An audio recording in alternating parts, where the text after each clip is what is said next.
Baik, saya awali. Assalamualaikum warahmatullahi wabarakatuh. Waalaikumsalam warahmatullahi wabarakatuh. Selamat pagi semuanya. Pagi. Nah, sebelum memulai pembelajaran pada pagi hari ini, silakan perwakilan kelas memimpin doa terlebih dahulu. Sebelum kita mulai belajar ini, marilah kita berdoa terlebih dahulu. Doa mulai.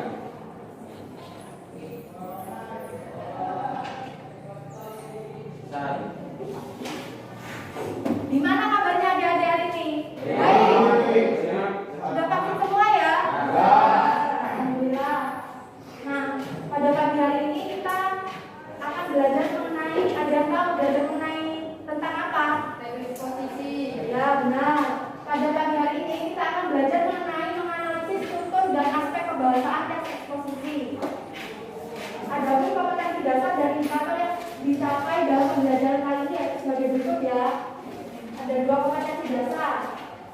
Kemudian tujuan pembelajaran pada pagi hari ini yaitu diharapkan siswa dapat menganalisis teks eksposisi berdasarkan struktur dan kebahasaannya.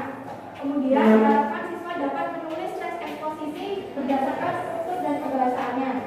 Dan yang terakhir diharapkan kalian mampu mempresentasikan teks eksposisi yang telah disusun. Nah, kemudian sebelum kita masuk materi inti, saya ingin mengulas materi minggu lalu. Ada yang tahu apa itu pengertian teks eksposisi? Ya, silakan. Eksposisi adalah teks yang berisi gagasan, pendapat atau opini seseorang dalam menanggapi atau menyikapi sesuatu isu atau permasalahan. Ya, yang lain? Ada yang tahu apa itu teks eksposisi? Ya, silakan. Eksposisi adalah suatu teks yang digunakan untuk menyampaikan pendapat mengenai sesuatu permasalahan dengan menyajikan argumen atau pendukung berupa bukti, contoh, dan alasan yang logis.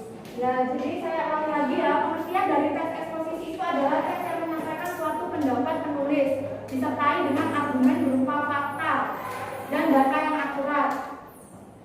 Nah, ada pun struktur dari teks eksposisi ada 3 ya, adik-adik. Yang pertama ada pernyataan pendapat.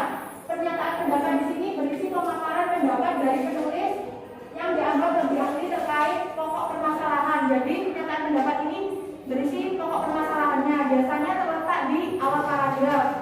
Kemudian yang selanjutnya ada argumentasi. Argumentasi di sini berisi bukti yang merujuk pada fakta dan data yang kuat. Biasanya argumentasi ini yang mendukung pernyataan pendapat seperti itu. Biasanya yang mengembangkan dari pernyataan pendapat. Kemudian ada penegasan ulang. Penegasan ulang di sini berisi kesimpulan. Jadi penegasan ulang di sini berisi pemaparan kesimpulan yang terdapat dari materi yang telah disampaikan pada suatu teks eksposisi. Nah, selanjutnya berikut adalah salah satu contoh teks eksposisi. Silakan ada yang mau membaca tentang tesisnya. Ya, silakan. Pendidikan adalah hal yang paling efektif dalam memperbarui dunia. Hal tersebut dikarenakan pendidikan dapat digunakan sebagai batu loncatan untuk mengetahui segala informasi serta ilmu yang ada. Ada yang tahu mengapa ini disebut tesis? Ya, bunga silakan yang kelas ya, berisi. Ya benar. Jadi tesis ini disebut tesis karena berisi permasalahan pokok. Sudah jelas kan? Judulnya pentingnya pendidikan. Nah, dalam tesis tersebut itu membahas tentang pendidikan, yaitu permasalahannya ini dibahas. Kemudian yang selanjutnya argumentasi. Ada yang mau membaca? Ya. Menyajikan upaya yang dilakukan oleh pihak pemerintah. Contohnya Indonesia dalam melakukan pembangunan di sekolah, melakukan kegiatan budaya sekolah. Di Indonesia, peningkatan upaya pendidikan memang tergolong lumayan baik. Selain itu, yang paling utama adalah harus ada minat siswa untuk berprestasi dan belajar. Ya, di sini termasuk ke dalam argumentasi karena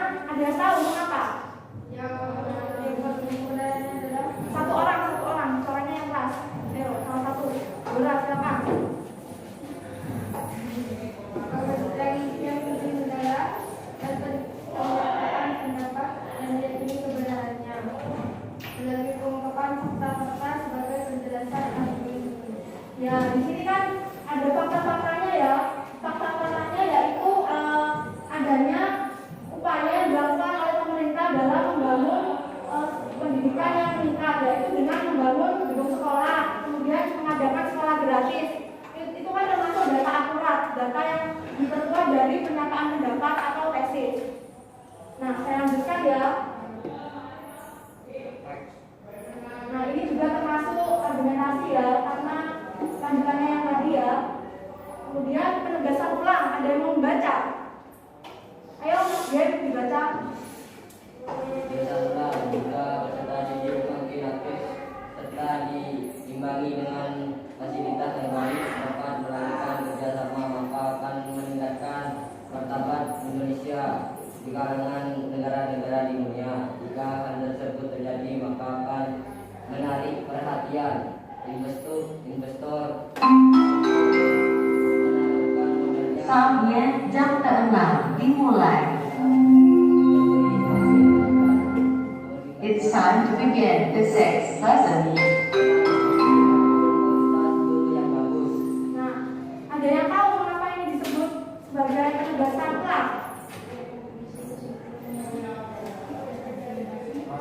Ya, benar. Berisi kesimpulan terkait dengan tesis dan argumentasi. Tadi kan tesisnya membahas tentang permasalahan pendidikan. Kemudian argumentasinya akan membahas tentang upaya. Nah, pada paragraf ini disimpulkan dengan adanya fasilitas yang baik dan kerjasama yang baik dalam meningkatkan suatu martabat pendidikan di Indonesia. Nah, yang selanjutnya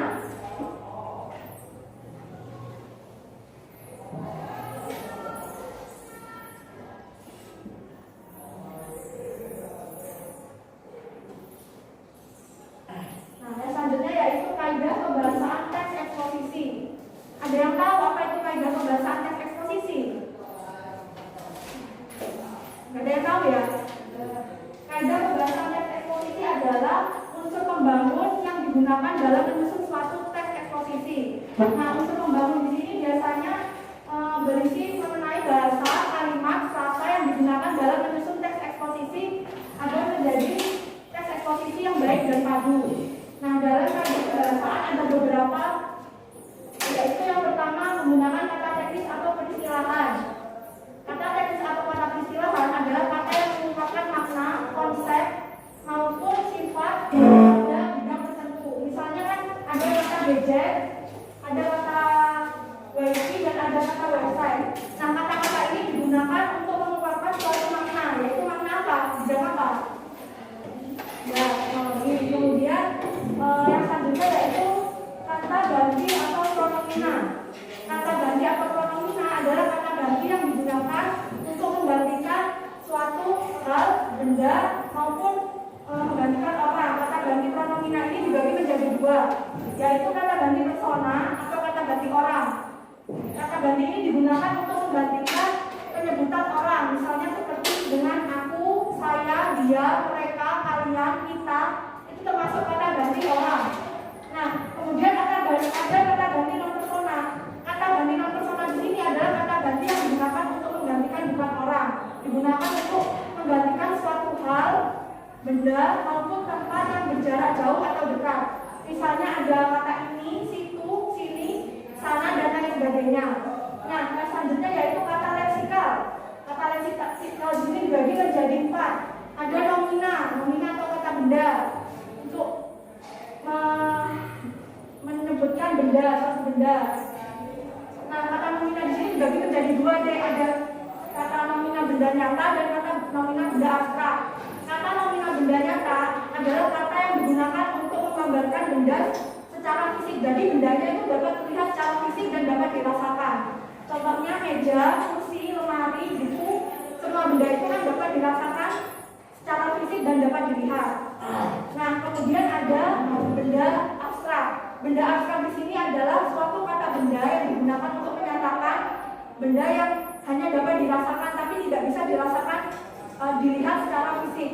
Misalnya perasaan senang, sedih, marah, kecewa, itu kan suatu perasaan yang hanya dapat dirasakan tapi tidak bisa dilihat secara fisik. Nah, kemudian ada kata verba, kata kerja. Misalnya ada kata kerja di sini, kata yang digunakan untuk menunjukkan suatu keadaan atau perbuatan. Misalnya mandi, makan, tidur, itu termasuk kata verba pada dasar. Kemudian ada verba imbuhan. Verba imbuhan di sini adalah verba yang digunakan dengan berimbuhan. Misalnya cuci menjadi imbuhan ditambahi dengan me, jadi mencuci. Kemudian ada menyapu, menyapu itu kan ada imbuhannya, yaitu me. Kemudian adjektiva atau kata sifat. Sudah tahu kan adjektiva itu apa?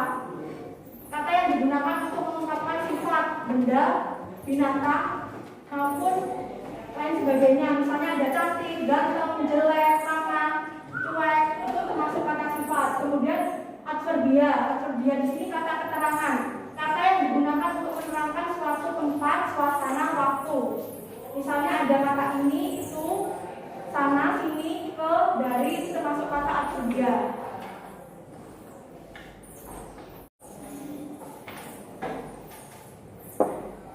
Nah, yang selanjutnya kata kausalitas. Kata kausalitas di sini kata yang digunakan untuk menyatakan hubungan sebab akibat. Misalnya pada kata jika, maka, oleh sebab itu, kemudian disebabkan akibatnya, itu termasuk kata kausalitas. Kemudian ada kata temporal. Kata temporal di sini kata yang menyatakan hubungan waktu. Misalnya sebelum, sesudah, selanjutnya, kemudian, dan lain sebagainya. Kemudian ada kata kerja mental. Kata kerja mental adalah kata yang digunakan untuk menyatakan suatu kegiatan secara abstrak, yaitu berupa pikiran manusia. Ada tahu bedanya kata kerja mental dengan kata nomina abstrak? Kan sama tuh, kegiatannya sama-sama abstrak. Ada yang tahu apa bedanya?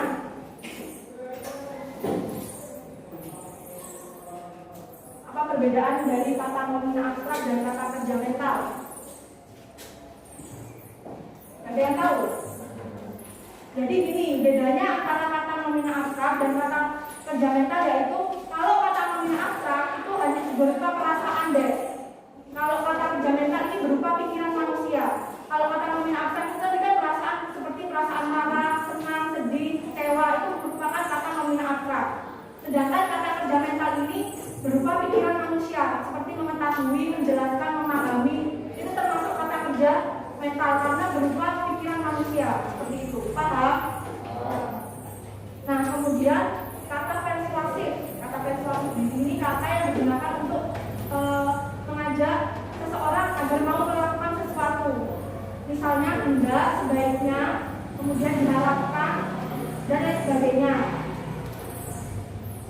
Nah, yang terakhir yaitu kata perujukan. Kata perujukan di sini kata yang dipakai untuk mengungkapkan suatu keterangan hal.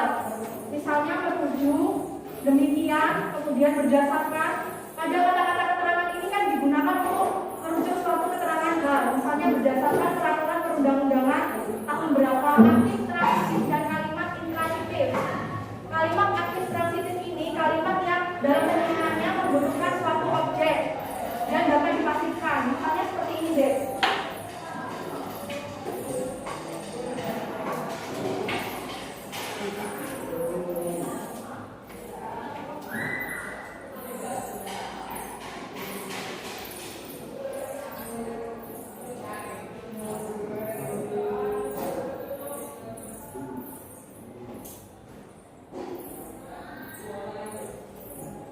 Nah, kalimat ini kan ada objeknya ya, yaitu ibu. Kemudian kalimat ini juga dapat dipasifkan.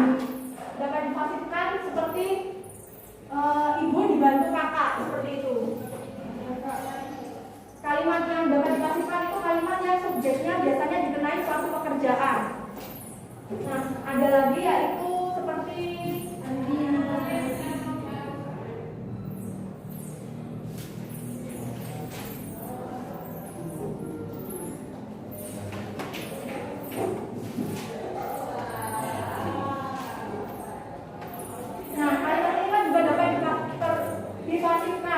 dipasifkan menjadi lemari diperbaiki anjing. Paham ya dari sini ya? Saya lanjutkan ya. Kemudian yaitu ada kata intransitif. Kata intransitif ini adalah kata yang dalam penulisannya tidak membutuhkan objek dan tidak dapat dipasifkan. Ada yang bisa memberikan contoh? Kalimat intransitif? Contohnya seperti ini deh. Ibu pergi ke pasar. Ya.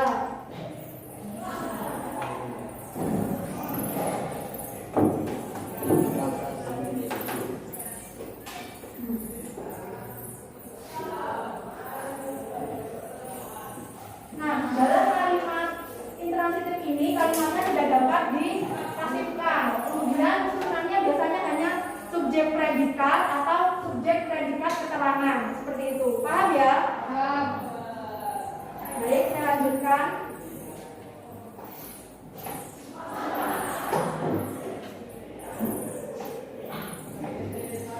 Pola pengembangan. Dalam menyusun suatu teks eksposisi diperlukan suatu pola pengembangan. Pola pengembangan di sini dibagi menjadi beberapa. Yang pertama yaitu umum, khusus, atau deduksi. Biasanya kalau khusus ini gagasan pokoknya menjelaskan suatu kesimpulan terlebih dahulu, kemudian diikuti dengan gagasan penjelasnya yaitu berupa penjelasan pendukung seperti itu.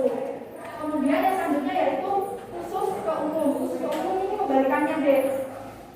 Ya, kesimpulannya di akhir, biasanya gagasan penjelasnya terlebih dahulu, kemudian baru gagasan pokoknya yaitu berupa kesimpulan. Nah, yang selanjutnya yaitu definisi. Mengenai definisi atau topik tertentu yang dibahas oleh penulis. Contohnya kalian menulis salah satu definisi mengenai temulawak. Itu termasuk definisi, pengembangan definisi. Kemudian proses, sudah jelas kan kalau proses memaparkan suatu hal atau kejadian. Ada yang bisa mencontohkan? Masih bingung ya? Jadi kalau proses ini kan memaparkan proses suatu hal atau kejadian, misalnya cara membuat hand sanitizer atau cara membuat nugget jamur seperti itu. Nah, selanjutnya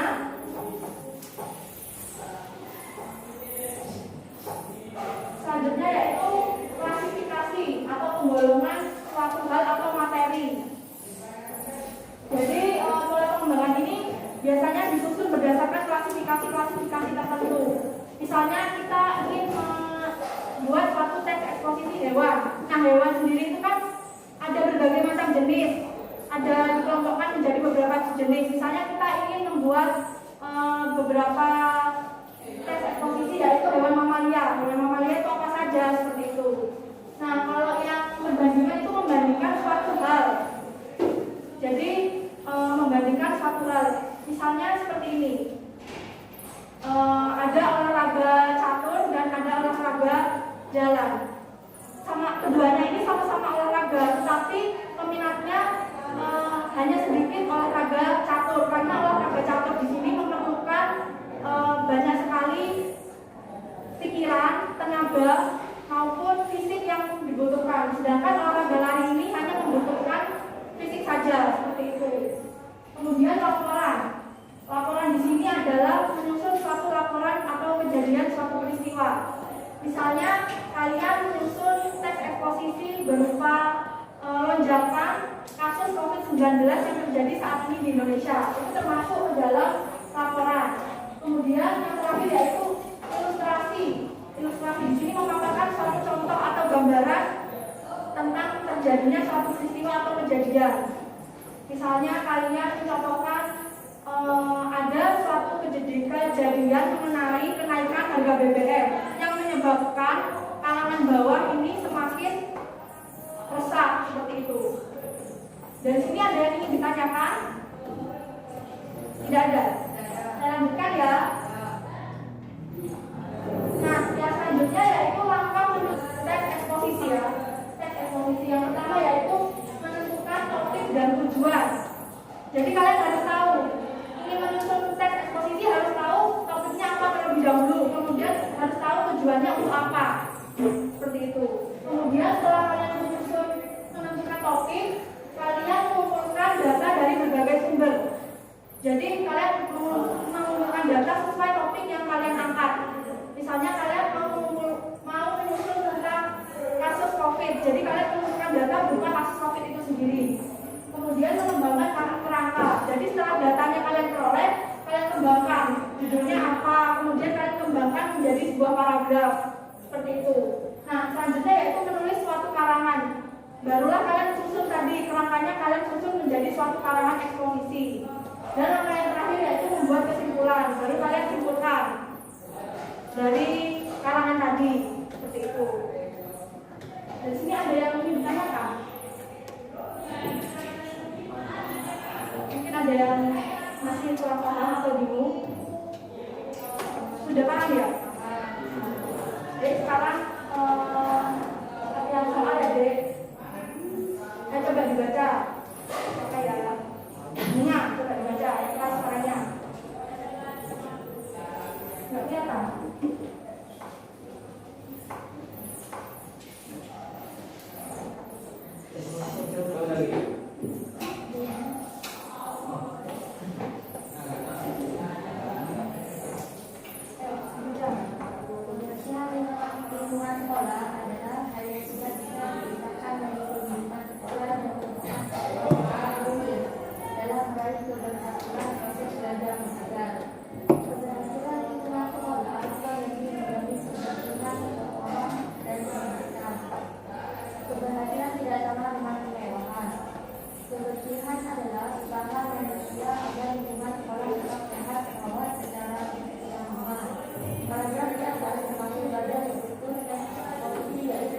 Ada yang tahu ini termasuk ke dalam struktur tes eksposisi apa?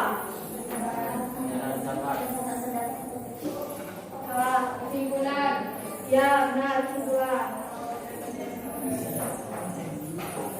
Ada satuan atau kesimpulan? Kan sudah jelas di sini ya, menyimpulkan suatu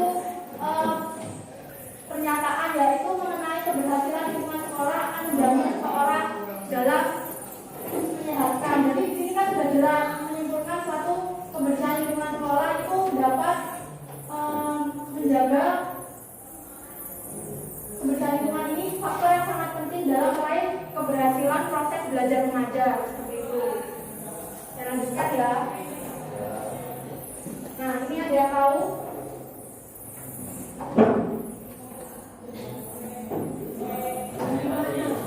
Apa? Argumentasi. Ya, benar.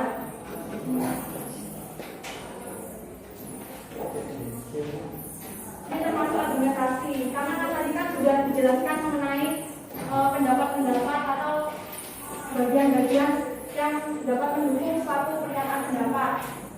Kemudian selanjutnya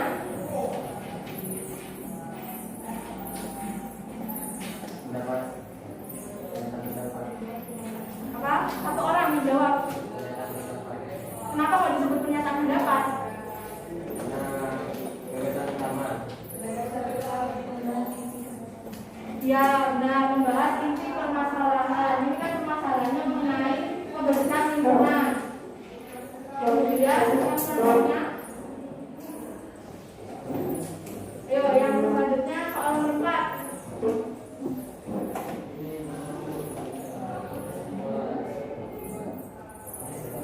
Tadi kan sudah dijelaskan kalimat persuasif.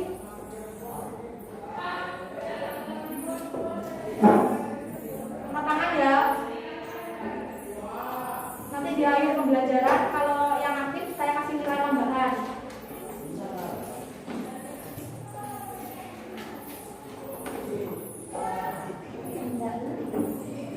Enggak lah. Ya benar, kalimat aktif itu adalah kalimat yang tadi kan mengajak seseorang untuk mau melakukan sesuatu. Enggak lah.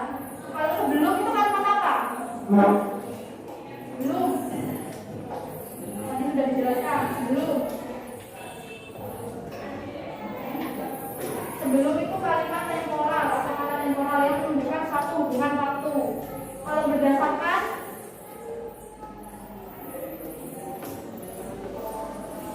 tadi sudah dijelaskan ya, berdasarkan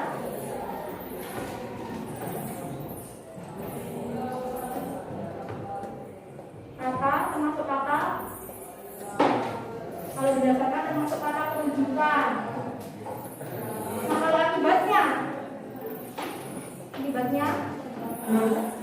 apa? Ya merupakan. Nah, kemudian kalau merupakan, ya definisi merupakan. Nah, misalnya dia ya. Nah, kalau yang gede, nomor 5, kata yang digunakan untuk mendapatkan keterangan mengenai suatu hal. Kata apa? Salah, bukan kata tunjukkan. Yang lainnya?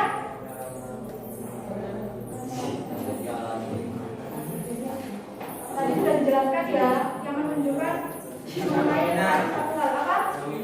Salah, nominal atau benda? Ya, terdia. Ini merupakan kata keterangan atau terdia. Maaf deh. Nah, kalau yang ini deh, kamu tenang deh.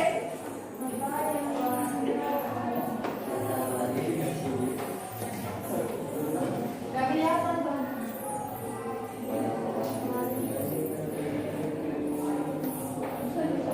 Bagaimana kreatif?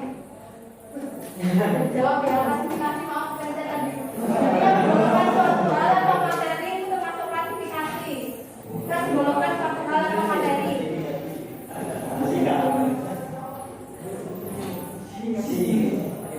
Nah, sekian materi yang dapat saya sampaikan hari ini. Untuk selanjutnya tugas kalian yaitu membuat suatu tes eksposisi. Temanya bebas ya.